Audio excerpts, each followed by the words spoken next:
Today's guest is a true friend, a real brother. Yeah, Ladies you've and gentlemen, called me since 2003. You shut up, Bill. People don't know that. This is Bill Burr, ladies and gentlemen. Yeah, hey, I'm Bill Burr. Now, Kevin Hart was somebody that I thought I was friends with, but I realized quickly that he just needed a spot at Dangerfields. And then he booked a pilot, and I don't think I talked to him again. I had like kids, and I didn't hear from you. Bill Burr, ladies and gentlemen. We're getting to the mind of Bill Burr. That was late for his own podcast.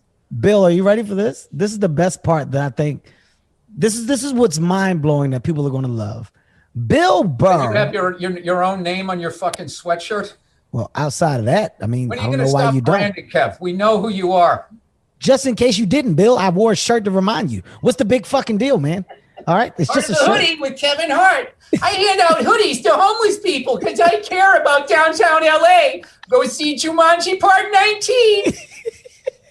The studio system has ruined you. Bill is not angry, first of all, to our listeners. Bill is not an angry person. Bill is a very happy person. Bill is a married man. He's a father now. Congrats on that, Bill, by the way. I got 2 kids. I had another one. I was going to call you, but I knew you wouldn't return the call. No. I don't think my last movie did well enough to have you send over your little heart of the city fruit basket, you piece of What are you shit. talking about? I would have sent you a bottle of Hart wine from the vineyard. What are you talking about, man? I told you.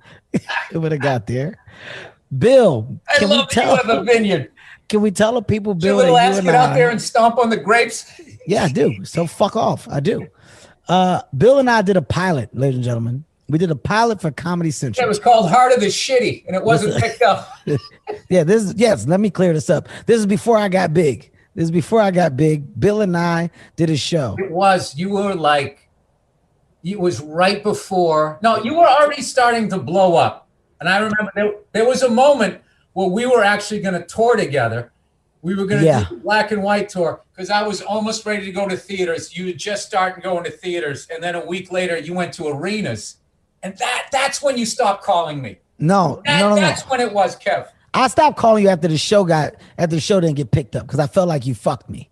I said Bill Burr. You weren't going up to the clubs until 4 a.m. and then showing up thinking you're going to Eddie Murphy your way through it and start improvising. You took that whole thing down with you. I'm still bitter about it. Bill, I would love if we could get our hands. Opportunity to get screwed over by Viacom. Do you think I'm willing to bet you, Bill, I can probably get my hands on that pilot? I'm willing to bet you I can, man. I would love to get my hands on that fucking pilot just for you and I, because we can't show it. We can't do shit with it. How much fun was it? I'm fucking around, but Bruce McCullough, you and me, dude, that was so much goddamn fun. I will say this, man. Bill Burr, for those who do not know it, lately, as of late, I mean, Bill, you're popping up all over the place as far as acting. But the Staten Island movie, what's the name? With Pete Davidson. What's the title of it, Bill? I don't know. It was called Jumanji Part. Wasn't called Jumanji. That's my movie. What the fuck was it called, man? Get Hard. Wasn't that's another one of my movies, Bill? Wait, I get the it. King of Staten Island. Soul Plane with white people. Fuck off. Those are my movies, Bill. Airlines. God damn it. He said United Airlines. What was it called, Bill? It's called The King of Staten Island. The King of Staten Island. Judd Apatow and Pete Davidson. Judd Apatow, who ruined my friendship with you because you booked his pilot and I never heard from you again. You left me, Kev. Bill, I'm going to say in this movie, you did what I knew back then when we did that pilot, man. Bill has always been you've been a phenomenal comedic actor. And you know, they say that we don't have it. They say as comedians we can't make the transition. A lot of comedians fail in making that transition. I mean, a lot of people that say specifically. Who Don't said go that? Donald Trump on me. Don't start telling me that people are saying shit. Listen, what they're doing, I'm telling you what they're saying. Everybody knows it. You know it. I know it. Everybody knows. That's my favorite thing. I use that now on my wife. You know it. I know it. Everybody knows it. Everybody knows it. What are you saying? People say it. People fucking say it. Everybody says it. You know everybody. I know it. Everybody says it. They've said the comedians couldn't act for years. But Bill Burr, you cracked the code. You cracked the fucking code, man. And back then when we did that pilot, the reason why I brought up you during the King of Staten Island, because you did a fucking phenomenal job in that movie. But back when we did that pilot is when I got to see, I was like, yo, Bill can actually fucking act. Bill's good. Because I was coming in, like you said, with the improv, and I'm coming in with all this shit. And not once were you ever flustered. You were never bothered by it? I was annoyed, and I just used that. That you were like going out, I don't know, wherever the hell you were going out, Sky Bar every damn night. Dude, you said one of the funniest things ever to me on that pilot. It was in between takes, you know, before I shaved my head, I was losing it back here, and they'd come in doing all this stuff. You said, Bill looks like a fighter in between rounds. When we were in between takes, everybody coming in. It was, out of all the shit people ever talked, I'm not saying it as funny as you said it, but that was one of my favorite things. You know, comedians, we love to get trashed. So that was one of my favorite things anybody ever said to me. I still remember that. I can say during that pilot, you and I, we had a fucking amazing time. We had a blast. And the show actually came out good. The show was funny. Of course, things don't work because they just don't work. But the show was fucking funny, man. And it's the last thing that people would expect to see. Though? Which part? What? Because we niced it up. Yeah. What we wanted to do, what was going to happen? You were going to have a drinking problem and I was going to have something, but we weren't going to have edgy pilot. Yes. So we did a nicer version of it. You, me, and Bruce. And I'll go, okay, man, right, once we get the audience, then we'll start getting darker. Then we'll go dark. Yeah. We'll give them exactly what they want. For now, yeah, let's give it to them now. Yeah, there's no way this isn't getting picked up. It has to. What are you talking? You, me, Burr, look at us. We're right on the cusp. We're about to giving them what they want, and then they told us to go fuck ourselves. Fucking gave us a big boot. That's what they did. Big boot. We got the old industry boot. Bill Burr, from Boston, ladies and gentlemen, if you do not know it. Suburbs. Safe suburbs of Boston. Not good for hunting. The suburbs of Boston. Suburbs. They don't make movies about where I'm from. What part is it exactly, Bill? It's the South Shore, Canton, Massachusetts. I know South Shore. I'm very familiar with that. Music Circus? I mean, I know what the fuck it is. I've been there. I've been around that part. I didn't hear anybody mention you when I was there either. We'll talk about that offline. Were you just doing some road work? Were you like jogging down the street with your hands wrapped? While you fucking around? I swear to God, I was. It's when we. You know what was funny about you one time? I remember you trying to show me how fast you were boxing. And I'm sitting there going, Kev, I'm a 40-year-old white comedian. Like, this is not impressive. You should be able to touch me.